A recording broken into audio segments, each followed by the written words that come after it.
What's good, everyone, and welcome back to Kaya's Commentary. And if you're new here, welcome to Kaya's Commentary. This is a podcast that offers commentary on pop culture topics, real world issues, anything in between, and maybe even some advice every now and then. Before we get down to it, you can follow me on Instagram, Twitter, and TikTok at Kaya R. Pennington, and you can follow Kaya's Commentary on Instagram, Twitter, and TikTok at Kaya's Commentary. Also, be sure to hit the follow/subscribe button and the bell so you get notified when new videos drop. With that, let's kick into our first segment, Online Discourse, where I give my commentary on a piece of online discourse I've seen. So, Megan Thee Stallion has an album coming out very soon, I imagine, but right now she is dropping singles. And so one of the latest singles, it's in a pleasure house and she's a snake. But because it's in a pleasure house, she's naked most of the video and really as per a lot of her videos, she got her booty out. No hate, no judgment, because I had a butt like Megan Thee Stallion, I'd have it out too. But the song, what is it, Mutashi? I think I might have pronounced it incorrectly, possibly. But I'm going to assume that everyone has heard the song is popping off on TikTok, a little TikTok dance that she actually has, and it's not a TikTok dance, but part of the dance from the video went viral on TikTok when she did it. So, the song itself, it's about like sex and getting men drunk and more sex. And so I don't know why anyone would expect this to be something that Kids Bop could rip off of. I'm sure they would try, but like WAP, I'm sure it wouldn't work. But I saw someone on TikTok, not on TikTok, on Twitter, they were like, I like the song, but at Megan Thee Stallion, they actually added her the audacity, gumption, and motherfucking gall y'all have to just be adding these people. Like, oh, they get a lot of stuff a day, so it doesn't even matter if I add them. That don't mean you should add them. Just leave people alone. But I really think, should like, tone it down a little because like, kids listen to it and kids look up to it and like, you know, you can make it kid friendly. Your other rap girlies have made, kid friendly songs of their gratuitous sex songs. You should too. Which leads me into my discourse. Stop expecting celebrities to raise y'all kids. They did the same stuff with Lil Nas X when he one of his songs when he really started popping out about, hey, I'm gay and I'm proud to be. I'm gonna be loud about it. But it's like, why is that the celebrity's problem? And I promise y'all, if I ever make it to the stardom in my career, this is going to be the hardest thing. I don't believe, this is why I continuously say it. I do not believe in idolizing and standing celebs. I don't. The closest you will get to me standing a celeb is Megan Thee Stallion and Nicole Bahari. And this is not even, my critique is not even a stand of Megan Thee Stallion because, again, to me, standing and idolizing, people get to these levels where they put these people on godlike pedestals and they can't be checked, they can't be critiqued, they can't be anything. I don't think that's healthy because at the end of the day, these people are people, they're human people, and then when they do human things, y'all want to turn on them real quick. Like, let them be humans at the end of the day. Like, I don't believe in standing. So this isn't a stand, a critique, but it is something that I find funny because it's something that I've noticed. So this would probably be the hardest thing for me if I ever get to this point in my career. Because honestly, with quickness, with speed, I would tell you that if you seek Amy, them to you and them kids. Because like, why are your kids my responsibility? Megan Thee Stallion is not a kid-friendly artist. She has never been a kid-friendly artist. She popped up on the scene doing freestyles talking about sex and hugging and rubbing all up on her boobs. Like, it don't seem she's ever given kid-friendly. It doesn't. Just because your kids end up listening to this kind of stuff via their own time or other people's time or, with their friends or whatever, does not mean she should have to monitor herself on that level. Like, she wasn't made for them. They're gonna listen to it anyway, but that don't mean she was made for them. Honestly, this is my problem with a lot of parents because y'all just want people to like adhere to y'all kids. Y'all want people to like censor themselves to y'all kids. But then the minute you say, hey, kind don't want kids at my wedding, then y'all want to pop off and be like, oh, you further want people to adhere to your kids and your kids' spaces. And honestly, it's so funny to me because like in this age where a lot of kid-friendly stuff is being taken away, Cartoon Network, did I hear you had to pay for uh cool math? Uh is it cool math? I was never a cool math girly. But like did I hear you had to pay for that or did they take that away too? Did I hear you had to pay for Khan Academy now? Like all these kid-friendly sites that are being monetized now or taken away completely, where you should be having discourse and stuff. No, you gonna hit up the adult platforms, the adult themed people and be like, center yourself for the kids because they listen to you. Like, why is that? Why is that their problem? Like, no, no, it's a song about sex, bro. Like gratuitous sex and getting men drunk. Like, I don't think there's any way you could censor that. Every other word would have to be bleeped out. I hate when people do that, every other word bleeped out. Cause like, why even clean the song up? Like, let it be. And what I'm gonna say right now is really gonna make me sound real boomer like, but because this is what I think the problem is, but it's gonna make me sound boomer like, but really hear me. A lot of y'all are too busy focusing on being friends with y'all kids that y'all don't actually be the parent. Like, and that aggravates me because I don't understand why you think you're not supposed to have no type of guidance towards them. You want everybody else to have guidance and censor themselves and guide them, but then you want, and it's fine to have community. I firmly believe that, the village raises the child, but it starts with the parent. An example. Um, a couple weeks ago, I tore into what I don't know if I tore into, but I had critiques of a very successful black director who I still will not name. But what you don't know is that when I was a kid, I was very much a fan of the plays that that person used to write. And so in his plays, the main character would always go around saying bastard. She'd be calling people bastards and stuff. Shut up, bastard. Like she would do that. So it got to a point where I, as a child, would start going around calling people bastards and stuff.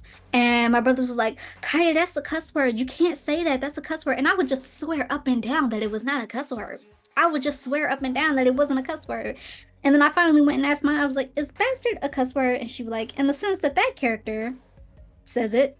Yes, and you probably shouldn't be going around saying that, If you want to watch it, fine, but just know, hear me what I'm about to say because it's very important. She, the parent-like figure, told me, the child, you cannot replicate everything that you see in the media, in the films, and the TVs, even in the books sometimes. You know how wrestling, because me and my brothers were big on wrestling back in the day.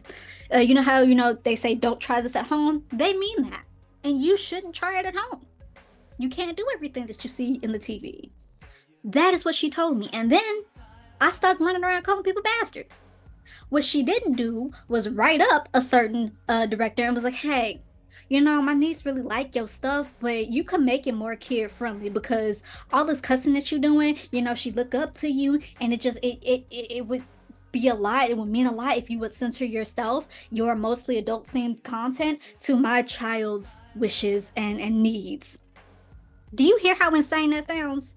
To ask somebody who does not deal in that kind of media, childlike media, to make it childlike, when in my day, we had a lot of childlike programs. So I really could have been watching any other thing and possibly getting a little bit of that message. Like, we were PBS kids in this house, so PBS ran in this house, and they had a lot of programs that they don't anymore. But she didn't do it. It doesn't make sense. It does not make sense to run to this person when it actually starts with you. It is up to you to say, hey, I know I can't control what you listen to or what you might hear outside of this house, but I can say that you can't go around saying everything. Like, you can't go around saying thosh at church, okay? Like, we can't be popping our meow meows in church, okay? Like, it's up to you. That starts with you. But y'all too busy running around trying to be the kid's parent and stuff. Oh yeah, I'm cool. I don't yell at my kid. Oh yeah, I don't tell my kid what to do. I don't do that. But it's like you don't have to yell and spank and whoop and take away doors to invade their privacy to still have the higher parent figure that you should have. Like you can very much still set the boundaries that a parent needs to set and still have a very good open relationship with your child. You can very much still say, "Hey, we can talk to each other. I want you to know that, we can talk to each other if you ever need to talk about anything. We don't yell at each other, we don't cuss at each other.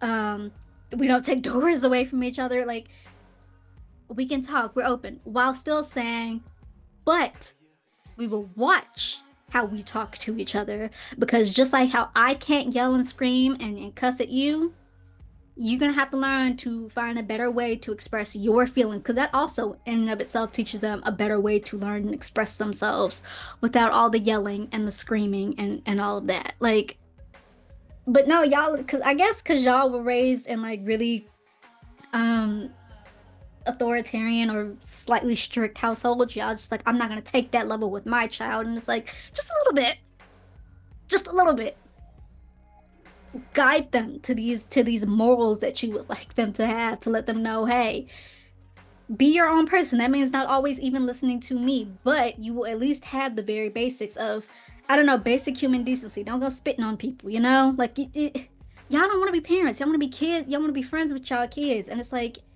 you can't fully be. You can't fully be. I know that sounds very boomer like of me, but like you cannot. By nature, you can't. You have a higher power. It's the same way that most stranger adults can't really be friends with kids because they have a higher standing in society. You have a higher standing. You do. You're the parent. Be one.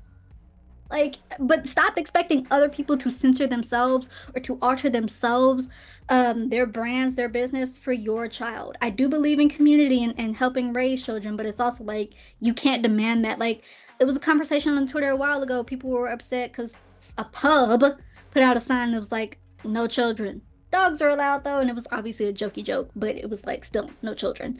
And they got mad, and it's like, why are you getting mad that a pub where its specific brand is to sell alcohol, why are you getting mad that they don't want children there? Like, it's not just like a restaurant there that serves alcohol. Pubs, their whole brand is like alcohol and food, not food with alcohol. Like,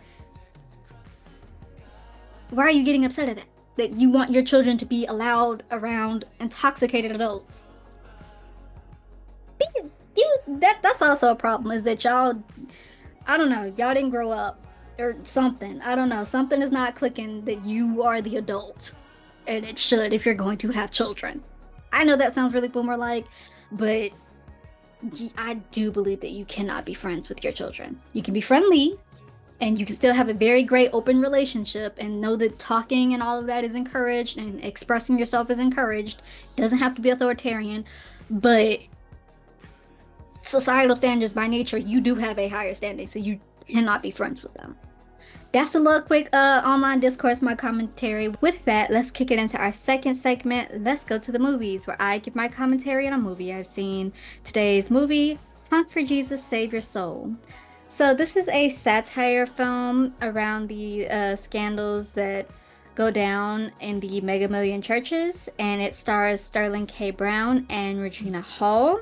Let's get into it. So it starts with First Lady Trinity talking to a camera crew. And so Pastor Lee Curtis Childs, I want to let y'all know right now that name is going to get me tripped up. Because in my head, I just want to say Lee Childs or Curtis Lee or just Lee or just Curtis. So Lee Curtis Childs is going to have me tripped up. I just want y'all to know. So Trinity is talking to a camera crew, and they're talking to a camera crew because Pastor Lee Curtis Childs, he is a pastor of a megachurch, and they are very wealthy, but there have been scandals behind the scenes, rumors of sexual misconduct from Lee Childs. See? Lee Curtis. So the reason that they're talking to the camera crew, we get a little bit of backstory when we cut to them, Trinity and Lee Curtis eating breakfast, and this is shot in the form of a mockumentary for the most part. So when they are talking to the camera crew, it's like, they're talking to us screen because mockumentary, y'all know what a mockumentary is.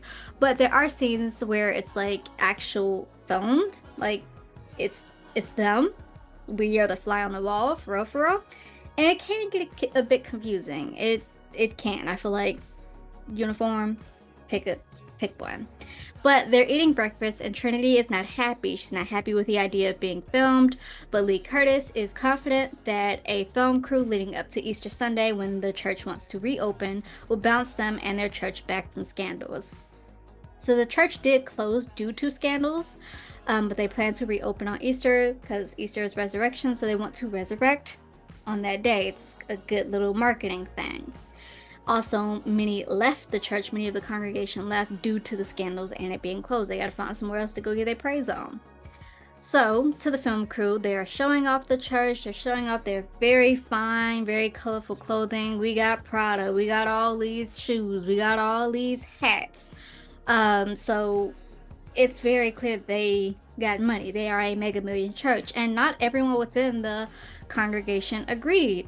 Like, Lee Curtis had to fire a couple of deacons because they didn't like all the expansions and the expansion of the church. And so they were like, yeah, they clearly didn't see the vision. They just didn't see the vision. But we know, we the audience know what really happens.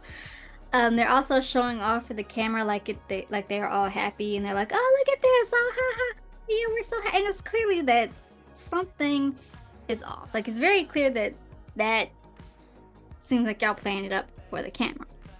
Now, we do hear pros and cons to them opening. This is a big scandal. They're talking about it on the radio.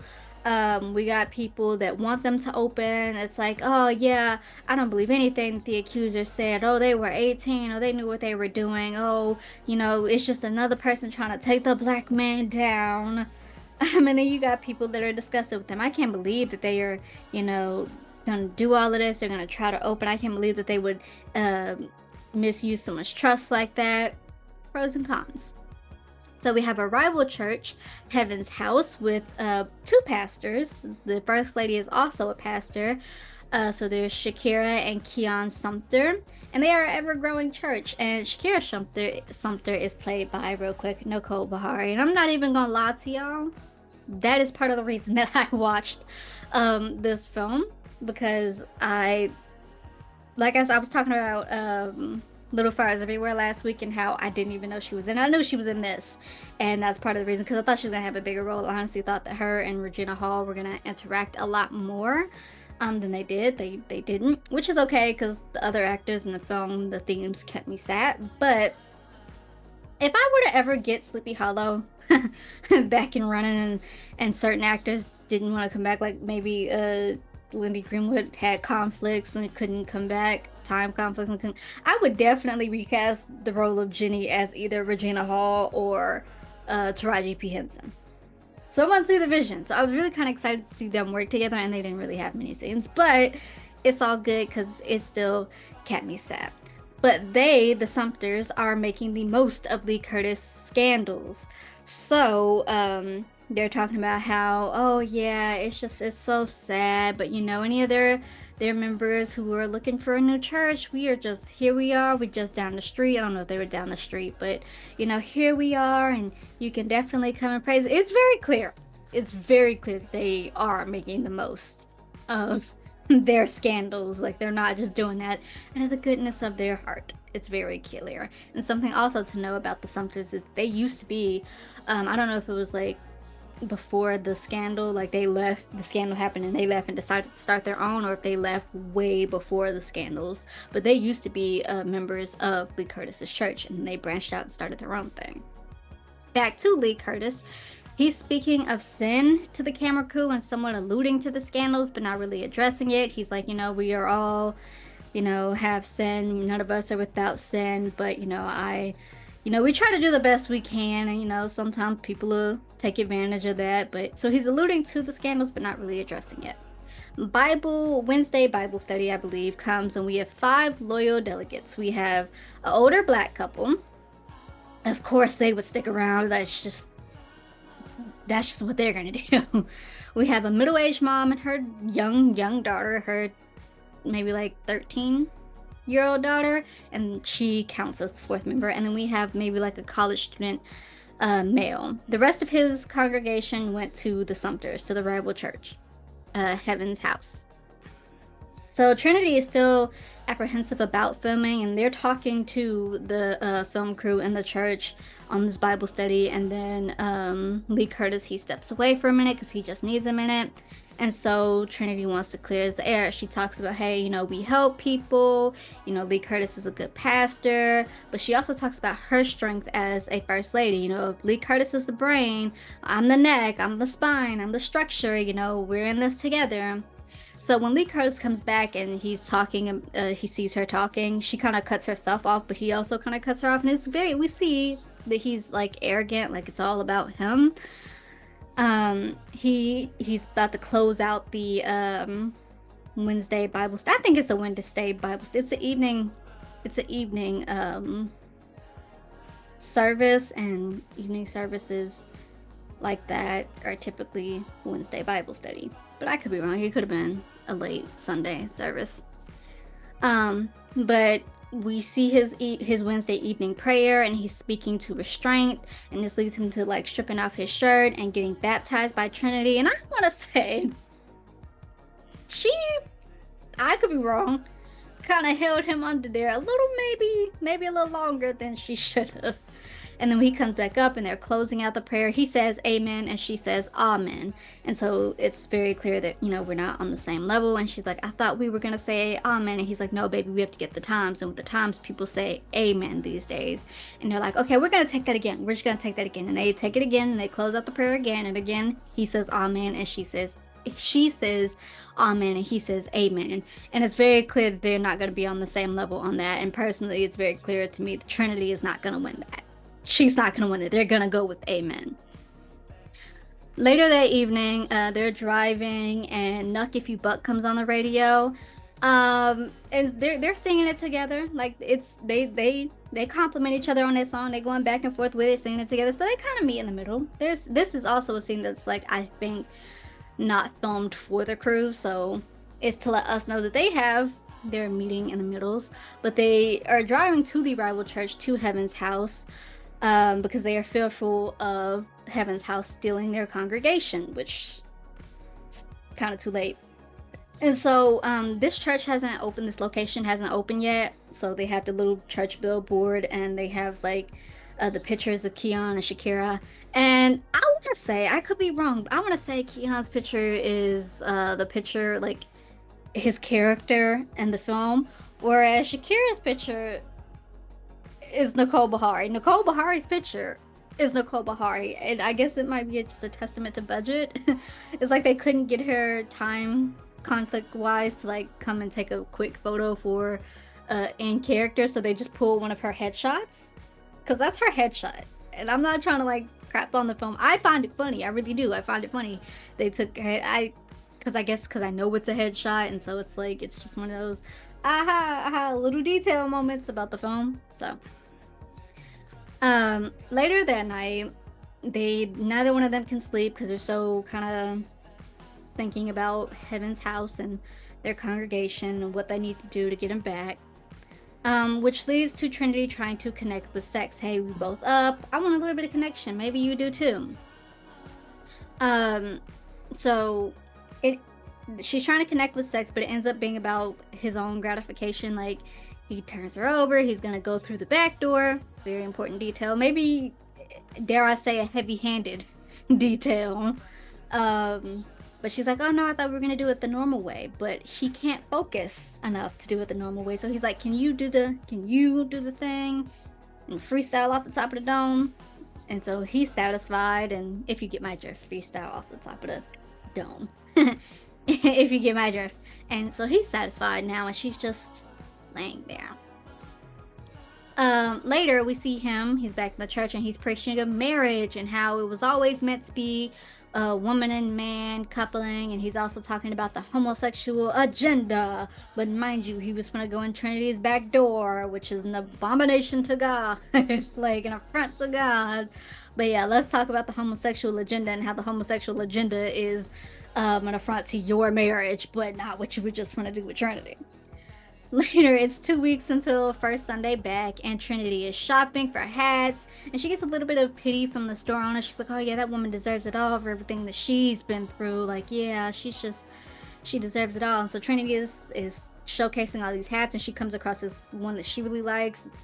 It's not a really, one of those obnoxious hats, but it's a smaller, semi-obnoxious silver hat that she really likes. But then she sees something or someone and begins to panic, and so she wants the cameras out of her face, so she kind of like storms off. And the last scene that the camera crew shows before, as much as they can get rather, is that it seems like Trinity has seen one of Lee Curtis's victims. When the film crew finally actually catches back up to her, she has to put on a show. She's like, "I thought I told you guys to go. I just, you know what, it's okay. I just needed a little bit of me time, but I'm fine. Yeah, let's. And so while she's talking to the film crew, Danetta, a former churchgoer, runs into her and offers her pity and a little bit of judgment. She's like, "Oh, how you doing over there? Oh, yeah, yeah, It's a little bit, I'm sure y'all get some people back. Yeah, we needed to find a new church, but, I'm sure some of y'all will come back." And Trinity is like, "But not you, though." She clocks her on, like, hinting that her family won't be back. And Netta's like, "Nah, I gotta stay away from y'all." It's very clear. She's like, "Nah, I gotta stay away from y'all." But she does let Trinity know that the Sumters are opening their church on Easter Sunday as well. And then she kind of walks off. She's like, "All right, but you be blessed now." Trinity's like, "You." And then before Trinity can even finish, she's already walking off. Back at the church, Lee Curtis speaks to the camera crew again about the real him. He declares that he was a mentor to his accusers, nothing more. He's like, people, I did the best that I could, but some people just, but I did the best that I could. I was a mentor to them. Their attorney then calls, and he has the cameras cut. Trinity comes in with her new hat. And it's very clear she's about to tell him about the Sumters, but then he sees her hat, and Curtis disapproves. Lee Curtis disapproves. He's like, "That hat, it gotta go. It gotta do." And Trinity's like, "I like it." And he's like, "Yeah, but it's not our brand." All about him. Later, Lee Curtis is watching back his old sermons, but we also see them dealing with the payouts of the case. They took a settlement, I guess, to avoid going to trial, so now they're paying out. We then see a young, still college age, former church member struggling with what's happening. It's either a church member or it's a part of the camera crew, because he has a mic boom, but also, and this is just something I guess that wasn't really clear to me, he's speaking about how the church, is going to be hard for them to bounce back with that. So I don't know if he's talking from like a former member's point of view, or from a camera person's like, yeah, I don't know. From what we've seen, the coverage that we've gotten, I don't know if they're going to bounce back from that. It was a little confusing. But he and Lee Curtis are at the church basketball court, where Lee Curtis tells him, "Hey, we're taking the settlement and everything is being put to bed." And then Lee Curtis ends up hitting on the young man. And he's like, yeah, you got a lot of good scruff on your face. That's some good scruff. And the man's like, "Yeah, my boyfriend likes it." Yeah. And Lee Curtis then kind of backs off. And as the camera person, or the former congregant, is walking out, Trinity sees all of this and comes in and chastises Lee Curtis. She's like, "Hey, you can't really be as giving as you have been with all this is going." It's very clear that she knows that he's guilty. Like, it's not a deep down thought in the back of the mind. No, she knows. She knows based on how she chastised Lee Curtis just then. But she comes in to tell him that the Sumters are opening on Easter as well. So they go to visit the Sumters to try and talk them out of it, but they won't budge. Lee Curtis and Trinity are like, "Yeah, we kind of need this as a resurrection thing." And the Sumters are like, "Yeah, resurrection. That's the theme and message we were going for as well. It's our new location. So, yeah." And Trinity's like, "Yeah, we were just hoping that y'all could move it." And the Sumters are like, "Say what now?" "No, we can't move it. We were really kind of hoping to have this day. But you know what we can do? We can pray." Let's pray. Like, they are so messy. They are so messy. So this leads Lee Curtis to changing the opening day to the very next Sunday, and Trinity doesn't agree because she's like, that's too soon. But really, what Lee Curtis says goes. So he's like, nah, we'll manage it. So now we are 4 days out to the opening, and they're doing a roadside. I don't know if people call it ministry, but roadside signs, honk for Jesus, and he is dropping a few scriptures and whatnot. So, but he's also micromanaging her from afar when he's not right there. He's like, hey, you're getting a few less honks. Be a little more cheerful. Brighten it up, brighten it up. So we find out that the settlement is done because the film crew is like, hey, did you guys take a settlement or how's that all going? And Trinity's like, yeah, it's done and we're not going to talk about that. But what we can talk about is this.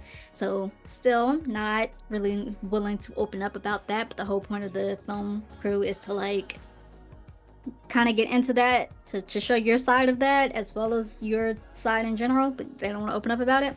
Now it's 2 days until the opening, and Trinity is still out there with the Honk for Jesus sign when a woman passes her and then begins to mock and berate her with her toddler child and her arm. She's like, I know you. Yeah, I know you. You and that nasty preacher over there. I can't believe I was taking advantage of people. You ain't no real Christian and this and that and that. And Trinity, she's trying to keep it calm. She's like, all right now, just go on now. Like, we do a lot of good work, Honk for Jesus. Hi, hi. And she finally snaps. She's like, you know what? Stop it. Stop it, all right? We are good people. We are decent people. And you can just go on about your business. You know what? If you seek Amy to you. And be blessed. It's a little funny.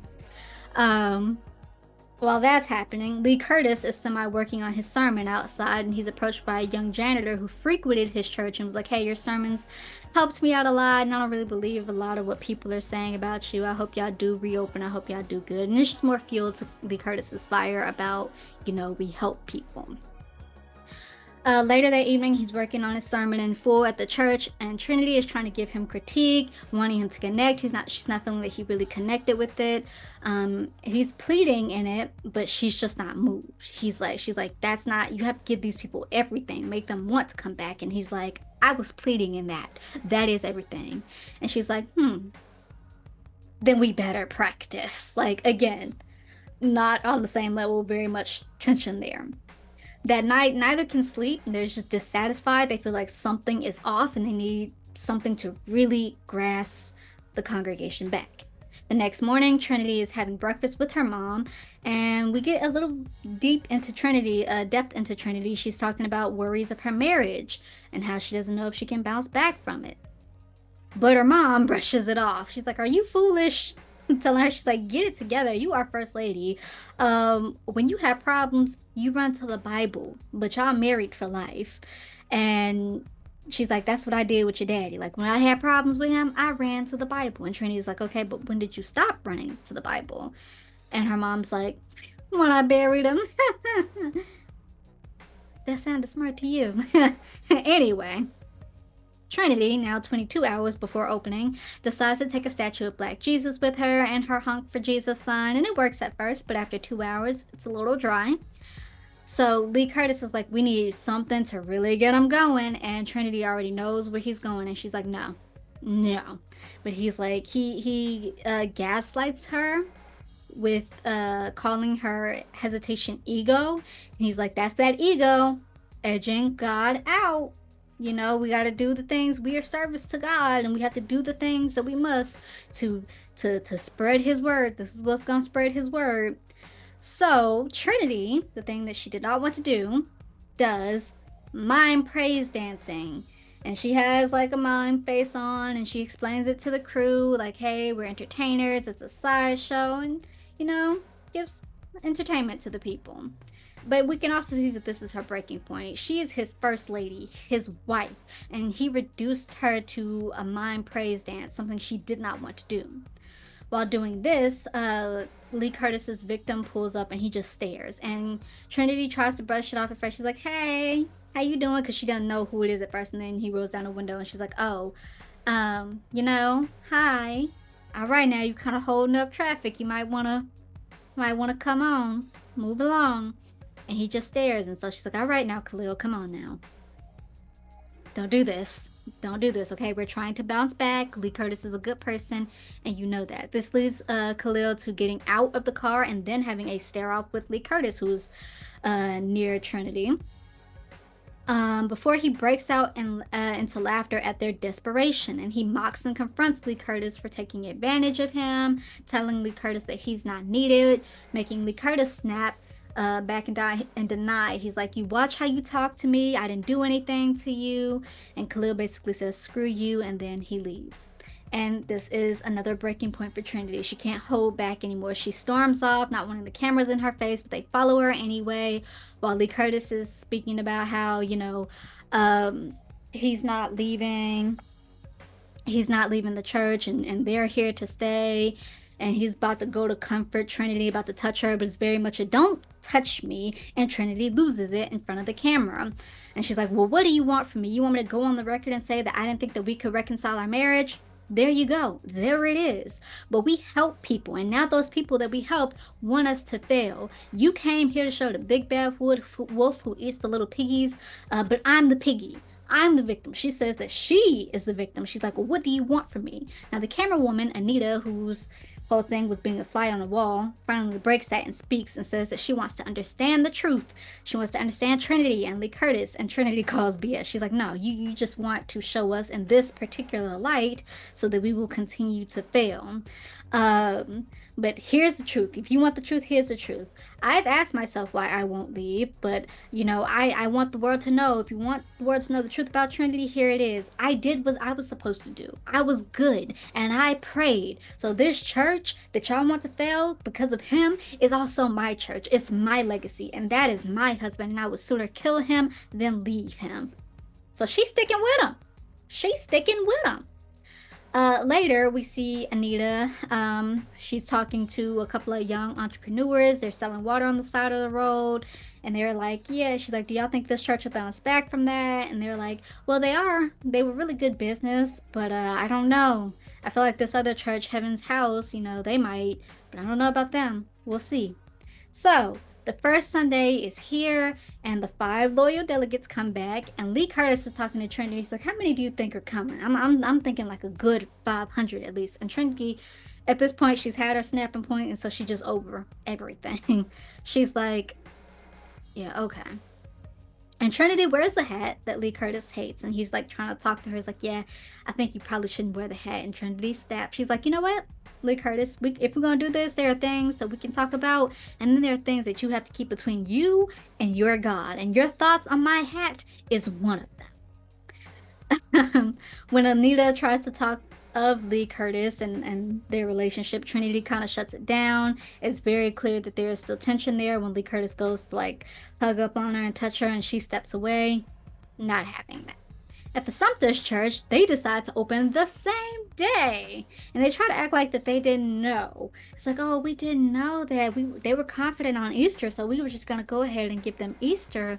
But if they can't bounce back, we want them to know that Heaven's House is open to them." Messy, looking at each other and giggling. It's just messy, messy. Someone does show up, and Lee Curtis is like, "See, they're here for me. They're here for me." But we don't even see who it is. It's someone who doesn't get out of the car. I personally think it was Khalil, but we don't know. There's just a car doing donuts in the parking lot. And we pan to Trinity, and she very clearly is tired, and she's past her breaking point, but she can't quit. She said she was gonna stick with him. She is very clearly jailed in the prison of her making. And that's the film. Thoughts? A mockumentary of the scandals and hypocrisies that go on behind the scenes at those mega and sometimes small churches. So I like that in that aspect. I think the acting was good on everyone when these are big name celebrities. I don't see them giving a mediocre performance, even in something that might not be the greatest, unless that's the whole point, is to act bad. I don't think it was a bad film. Honestly, I think any film that takes on the church, especially the black church, and yes, there is a difference, because a lot of these black churches, you'll find have a lot of the same white supremacy and white evangelism that the white churches occasionally and white people occasionally use to engage in racism. And the black churches will do that same thing to gaslight, especially women, into like, oh, you should stay in your marriage. Go to the Bible about your marriage. Stay with the abuser and the cheater, even if it means damning you as well. Um, because that's what marriage is. And if you're single at 30, you're the problem. You need to humble yourself. It's used to like humble women a lot, especially black women. So yes, there is a difference. I would call that bold, a film that decides to do that, and they were bold, not holding back on just the hypocritical it is to preach about the homosexual agenda and how it's a affront to your marriage, then turn around and be doing that stuff in the dark, and then try to do that stuff with your wife. But mind you, the act in general, not even just uh with same sex, the act in general is supposed to be an abomination to God. And you were finna do it with your wife and couldn't do it the normal way, like the quote unquote normal way. Like, it doesn't hold back on that. And it didn't hold back on First Lady either. Oftentimes they get the benefit of the doubt and the sympathy. Oh, poor her. Oh, she's so strong for sticking it through. Oh, she's just a victim like the other one. She didn't know what that person was doing. And I argue that you were led to feel a bit of sympathy and sorry for Trinity at first. You know, she's questioning if she can bounce back in their marriage. We see Lee Curtis is arrogant. He doesn't want to listen to her ideas. Sex is all about him. He makes her do things she doesn't want to do, the mime dancing. But then she brushes off Khalil and his victims. She makes excuses for Lee Curtis, knowing and not deep down the basketball court scene, not even deep down, that he is guilty. She knows. And she stays. She declares that she is the victim, that the church is her legacy too. And yeah, you can make the argument that it's your legacy too, but it's like, when you're gonna stay with the abuser, you get the consequences of that too. That's just how it is. So I like that we honed in on that. Now, they were a bit heavy-handed occasionally, definitely. Um, but in other spots, it was like maybe you could have went more into that, or you could have played up a comedy of that. It depended. I also like the opinions of the mostly black sounding citizens who victim shamed. And I know, a wild sentence, hear me out. The reason a lot of predators in the black community continue to thrive is because people dismiss the victims. They were 18 in this case, in the case of the film. They were fast. That minor seduced that full, able-bodied, grown adult. And then you have like, you have the white evangelism in the black church that gaslights the woman into staying and feeling shamed and all of this kind of stuff and shaming people for different reasons of this, or that, because it's not just women who get shamed in the black church. So it's a sad truth, but a truth nonetheless. Being a satire, it didn't hold back on that. Good. If you're going to take that on, do it with your whole chest. And there were a few black sounding citizens who had disdain for the child as well, in case like the woman with the toddler. So I like that it's mostly a black film criticizing the black church.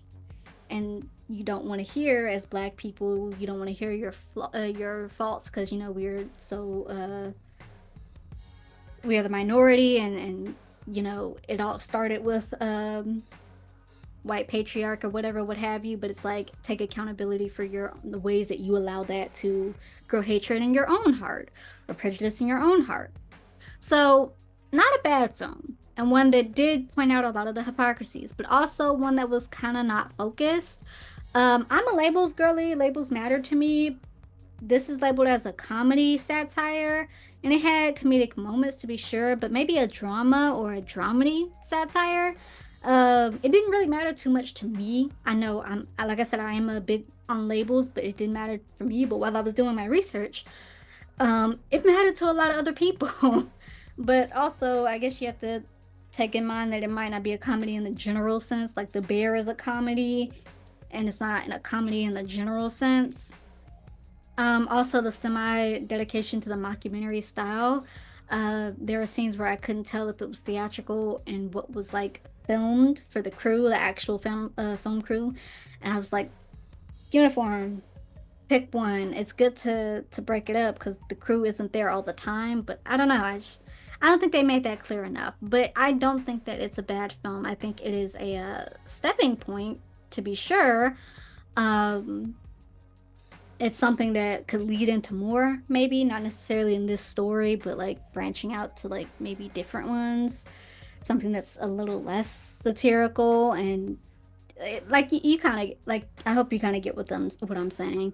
Because I'm all for satire. I write a lot of satire, but also when I feel like I've done writing satire, sometimes it's like, okay, now you see that I'm a satire person. Now let's talk about an actual case. And maybe you don't want to talk about an actual case, but I feel like it's something that you could jump on to like really start pushing back and breaking into that as far as the hypocrisies.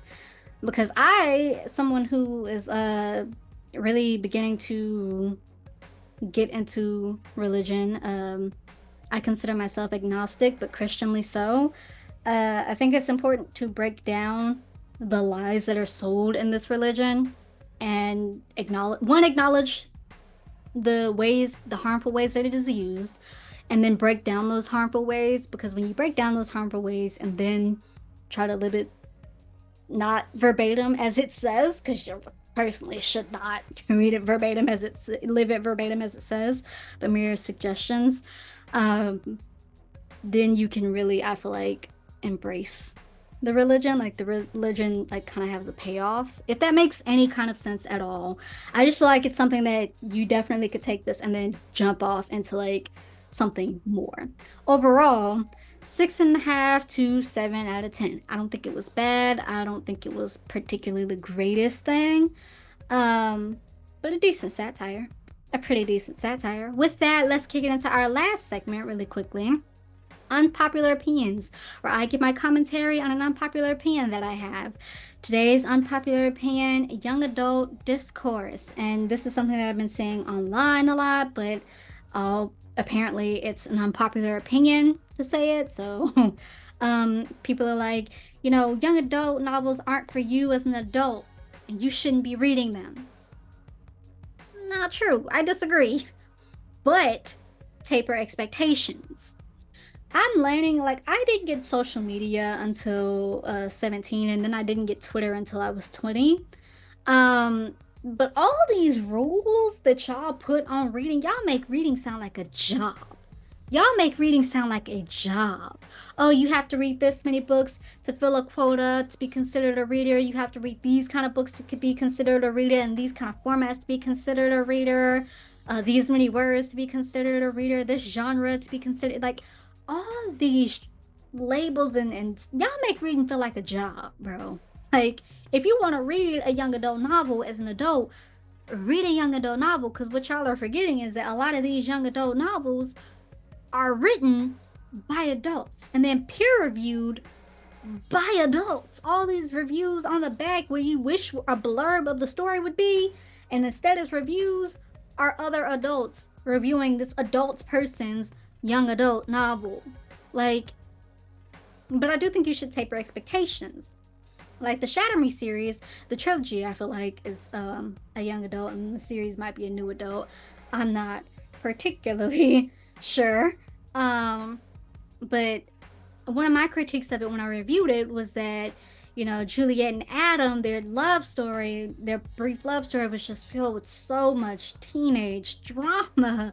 Like, we're in the cafeteria and we're going to tell a lot of drama and business and fight and do all of this stuff and make everyone uncomfortable. Or Adam is like, oh, you like him? You like him instead of you liking me? Well, you know what? Go be with him. Go be with him. And then Juliet is like, it's not about liking anyone. It's like war, and we are at war, makes strange bedfellows. But then I have to remind myself this is a young adult novel, so of course their drama is going to give 17-year-old drama.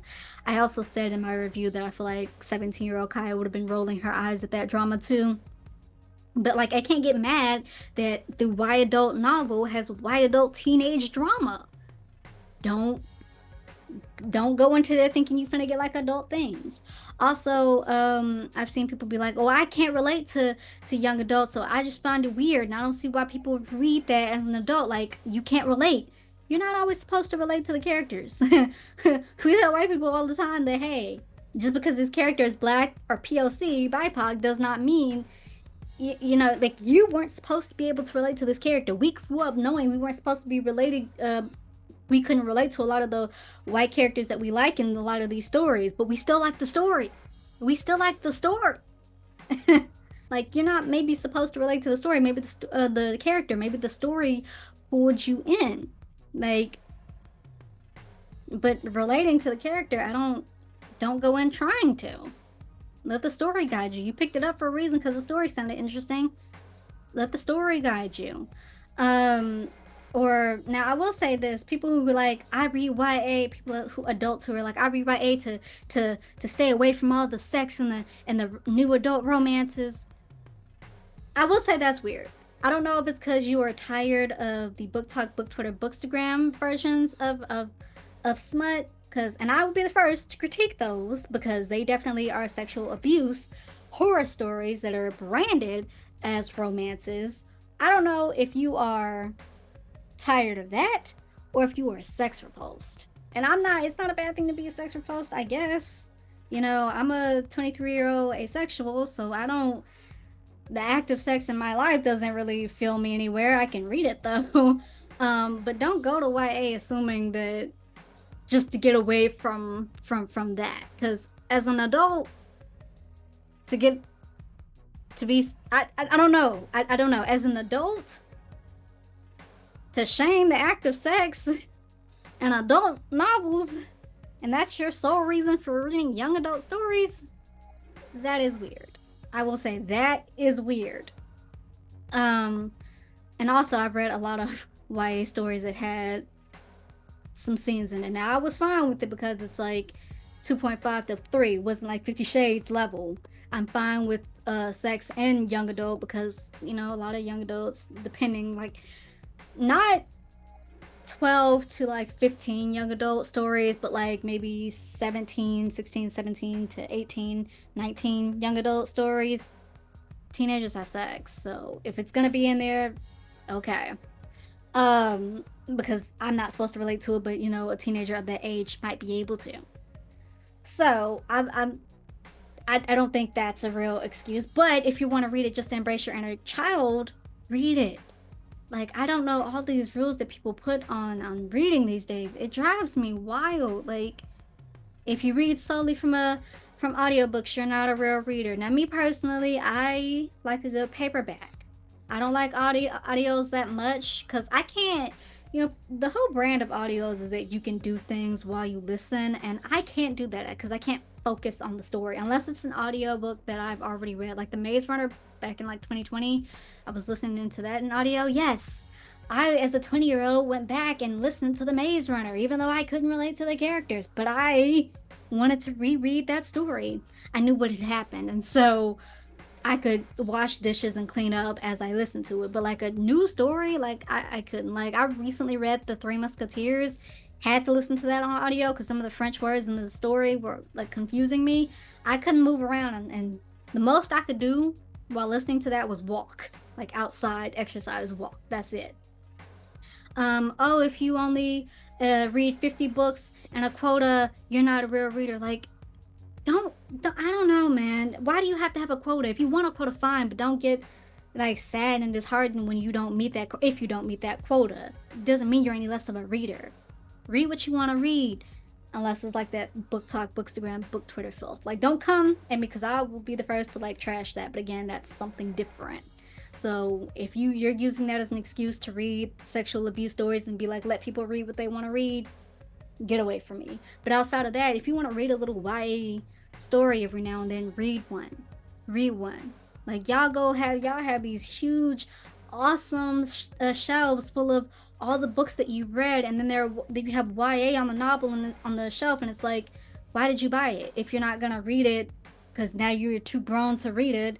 And if somebody of your age is like, hey, I never read that book, I heard it's really popular, can I borrow it? You're gonna shame them for reading a YA novel as an adult. Why did you buy it? Like, I can't relate to Katniss. She's a 16-year-old, 17-year-old girl, but if I want to go back and reread The Hunger Games, I am. as an adult, I feel like it is totally fine to want to read a couple of YAs. Now, to solely read YA, especially to get away from like the sex in adult books, it's like one, shamey sex in adult books, consenting, normal, not sexually abusive sex in adult books, I feel like is a little wild. But also solely reading YAs in general, I don't know, maybe branch out as an adult to a couple of adult books, but it's okay to read a YA. Like, just taper expectations. Don't expect to relate to them always. Expect them to have a little bit of intimacy in them, because that's what people do. Humans connect in that way. But also don't shame. Like, I didn't know all these rules applied to reading. I've been a reader since I was 12 and I only got social media and then Twitter at 17 and then at 20. Y'all be making up stuff. I can tell you that much right now. Read what you want to read, as long as it's sane. Like, and by there's a difference between a lot of the stuff that Book Talk, Book Twitter, and Bookstagram sells. So you will forever find me shaming a lot of that stuff.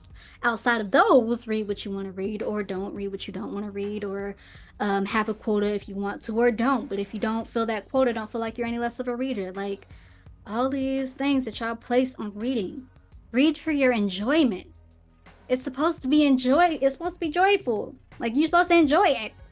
Not think about how many other books you have to read to fill this, or think about you have to read this kind of book. That I feel like it's totally okay for an adult to read a YA novel. Just taper expectations. That is a little ranty, unpopular opinion, and that is Kaya's commentary. If you like this episode, hit the thumbs up, leave comments down below, let me know any of your thoughts and opinions on any of the segments that I had. Be respectful. We can have a conversation with one another, but only if we are respectful. Don't forget to follow me on all my social media. Thanks for listening. Thanks for watching. See you next time.